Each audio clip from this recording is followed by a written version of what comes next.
tell me about what you remember from that day? Yeah, that day I came up to Boston with a group of friends to watch the Red Sox game, and then go watch the runners on the close to the finish line at a bar called Forum. And I remember when we got to the bar, the bouncer was standing at the door taking people's IDs, and my two girlfriends were in front of me. I was the last one in line, and our other friends were already inside the bar. And we heard a loud noise. Everybody, I think all of us, turned around. I saw a lot of smoke. I saw people, crying and running, and I immediately thought it was some sort of a terrorist attack. That was your initial thought? It was, because it reminded me of something I saw on the September 11th events. So before I could even think of what to do, the second blast happened, and I found myself catapulted into the bar on the ground. So it actually lifted you up? Yes. And blew you through the entrance of the bar? Yeah. Wow. It did, and I saw one of my friends in front of me, and everybody was just running towards the back of the bar, to the exit outside. And I remember thinking, like, is that the right thing to do? Like, what if there's another one? But as I started to think of that, I realized I couldn't move. I felt like my foot was on fire. I was in a lot of pain, and I couldn't stand up. So I learned later that I started crawling towards the exit, and I was just saying, "Somebody please help me."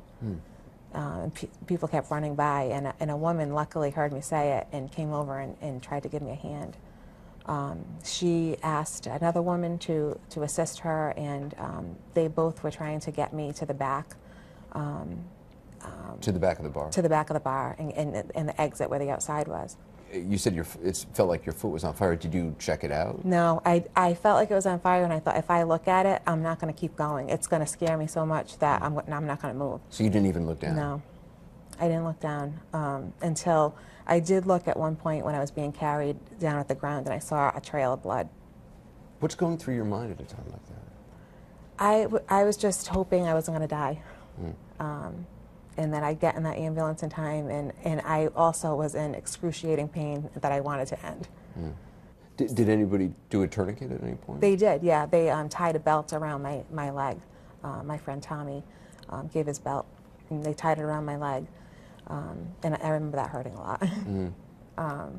But it's essential to stop the bleeding. Right, yeah. So they put you in the ambulance? They put me in the ambulance. I remember them putting an IV in me and cutting my clothes. And I later learned that my clothes were sent to the FBI. Because you were so close? Yes. So you get to the hospital. At what point did you learn about your injury? I don't think it was until the next day when I woke up from the anesthesia. What did they say to you when you woke up the next day? They told me I had a very serious injury to my foot, that my ankle was broken, all the little bones in my heel were broken, there was some tissue damage, and that they would be doing another surgery to really get in there and take a good look at it and determine whether they'd be able to save it or not. And you were presented with a choice about whether or not to try to keep your foot. Right. I can't imagine being presented with that choice. I couldn't have imagined it until I was faced with it myself. So in the end, you decided to let them take off the foot? I did. When you made the decision, was it what were you feeling? To me, there almost wasn't a choice, because the way they described my life being with the option of keeping the foot, I couldn't imagine having a life where I really couldn't do anything for myself. So I really never doubted the decision. And how do you feel now? I still feel as though I made the right decision. I think the rehabilitation is going to be difficult. I think it's going to be a lot of work. But I made progress every day, so I feel confident that eventually I'll get there. You got a great attitude. If I didn't, I won't get to where I want to be. Do you think a lot about that day, or do you prefer not to think about it? I prefer not to think about it.